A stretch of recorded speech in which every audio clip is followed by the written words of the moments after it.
فقد قال اللہ تعالی فی القرآن المجید اعوذ باللہ من الشیطان الرجیم بسم اللہ الرحمن الرحیم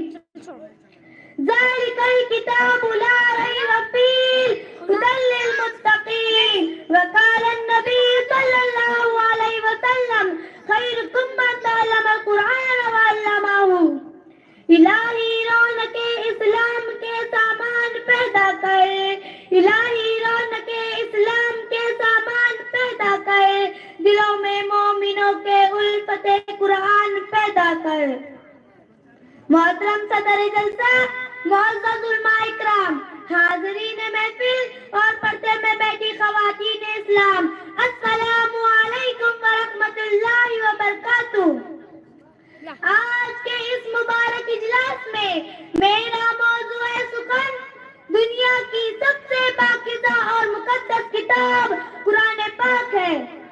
ہمیں چڑھتے سورج کی طرح یقین ہے کہ اس کا ایک ایک حرف سچا اور صادق ہے وہ قرآن پاک جو فصاحت و بلاغت کا ٹاٹے مارتا ہوا سمندر ہے جس کے متعلق ارشاد خداوندی ہے ذالک الکتاب لا ریب فیہ کہ قرآن وہ کتاب ہے جس کے صادق اور برحق ہونے میں کوئی شک و شبہ نہیں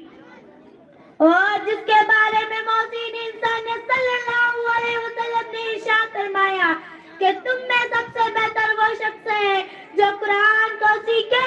اور دوسروں کو سکھائے دعا کیجیے کہ اللہ رب العزت ہم سب کو قرآن پاک کی دولت سے مالا مال فرمائے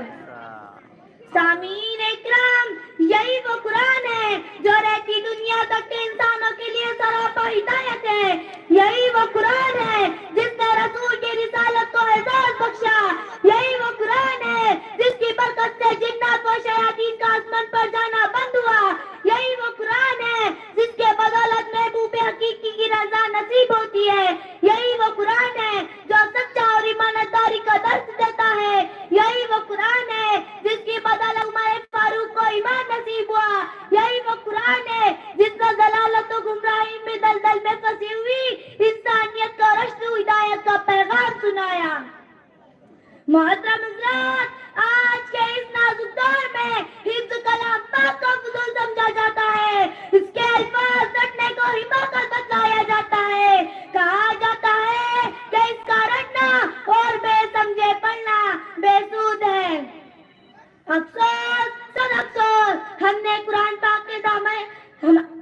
اس قرآن پاک کے بارے میں ہمارا ایک خیال ہے جس کے بارے میں حضور اکرم صلی اللہ علیہ وسلم نے فرمایا کہ قیامت کے دن حافظ قرآن کہا جائے گا قرآن پڑھتا جا اور جنت کے درجوں پر چڑھتا جا اور ٹھہر ٹھہر کر پڑھ جیسے کہ تو دنیا میں ٹھہر ٹھہر کر پڑھا کرتا تھا بس تیرا مقام اور ٹھکانہ وہی ہوگا جہاں تیری آخری آیت ہوں گی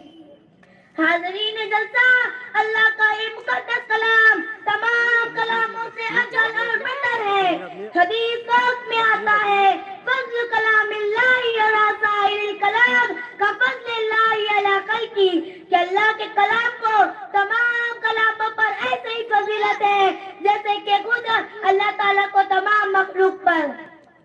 اللہ کے حبیب صلی اللہ علیہ وسلم نے فرمایا جس نے قرآن پڑھا اور اس پر عمل کیا کل قیامت کے دن اس کے ماں باپ کو سورج سے بھی زیادہ روشن تاج پہنایا جائے گا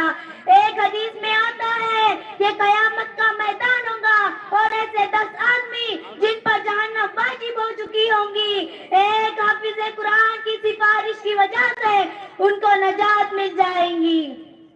محترم بزرگوں اور دوستوں قرآن آئے تو زمان و مکان میں زندگی آئی قرآن آئے تو عدل و انصاف کا پیغام آیا قرآن آئے تو مذہبی اسلام پھیلا قرآن آئے تو مردہ قوم زندہ ہوئی قرآن آئے تو باطل کے لہرائے جھنڈے ٹوٹ پڑے قرآن آئے تو توحید ملی ایمان ملا مجھے کہنے دیجیے قرآن آئے تو ضلالت و گمراہی میں بھٹکتی ہوئی انسانیت کو جینے کا طریقہ ملا قرآن آیا تو دوستو سب کچھ ملا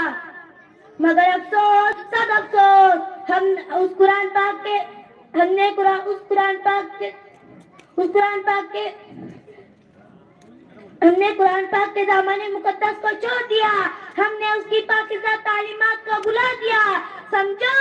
اور ہوشیار ہو جاؤ، غفلت کا پردہ چاک کرو اور قرآن پاک سے وابستہ ہو جاؤ، ورنہ یاد رکھو تاریخ ہمیں کبھی معاف نہیں کریں گی. وما علینا الا البلاغ المبین.